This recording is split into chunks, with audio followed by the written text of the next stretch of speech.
सन 1900च्या काळात साताऱ्याच्या एका शासकीय हायस्कूलमध्ये एक गरीब आणि छोटा मुलगा आपल्या शिक्षणासाठी रोज भीषण संघर्ष करत होता. जातीभेदाच्या क्रूर नियमांमुळे त्याला वर्गात बसण्याची अजिबात परवानगी नव्हती.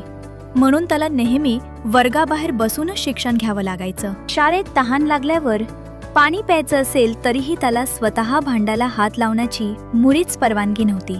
किती हा भयानक अन्याय! पण समाजमनाच्या त्या काळोख्या अंधारात एक देव माणूस, एक प्रेमळ शिक्षक त्याच्या आयुष्यात आशेचा किरण बनून आला, ज्यांचं नाव होतं कृष्णाजी गुरुजी. कृष्णाजी गुरुजींनी त्या चिमुरड्या भीमरावची अफाट बुद्धिमत्ता ओळखली आणि त्याला वाईट परिस्थितीतही नेहमी पुढे जाण्यासाठी मोलाचे प्रोत्साहन दिले. ते गुरुजी फक्त त्याला शाळेत शिक्षणच देत नव्हते, तर दुपारच्या सुट्टीत आपल्या डब्यातील मायेचा आणि प्रेमाचा घासही ते रोज भीमरावला भरवत असत.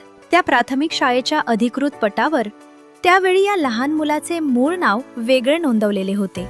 ते नाव होते भीमराव रामजी आंबडवेकर. पण गुरुजींनी अपार प्रेमानं त्याच्या नावातील आंबडवेकर हे आडनाव बदलले आणि स्वतःचेच प्रतिष्ठित आडनाव म्हणजेच आंबेडकर लिहून इतिहास घडवला. आपला प्रेमळ गुरुजींचा आशीर्वाद घेऊन लहानग्या भीमरावने त्यांच्या चरणांना स्पर्श केला आणि आयुष्यात खूप मोठे होण्याची आणि देश बदलण्याची प्रतिज्ञा घेतली. होय, वर्गाबाहेर बसणारा तोच जिद्दी भीमराव पुढे जाऊन आपल्या अफाट ज्ञानाच्या जोरावर संपूर्ण भारताचे थोर शिल्पकार डॉक्टर बाबासाहेब आंबेडकर झाले. आयुष्यात यशाचे सर्वात मोठे शिखर गाठल्यानंतरही बाबासाहेब आपल्या त्या प्रेमळ गुरुजींना आणि त्यांच्या उपकारांना आयुष्यात कधीच विसरले नाहीत. कितीही मोठे यश मिळाले तरी कठीण काळात ज्यांनी आपल्याला साथ दिली त्या माणसांना कधीच विसरू नका.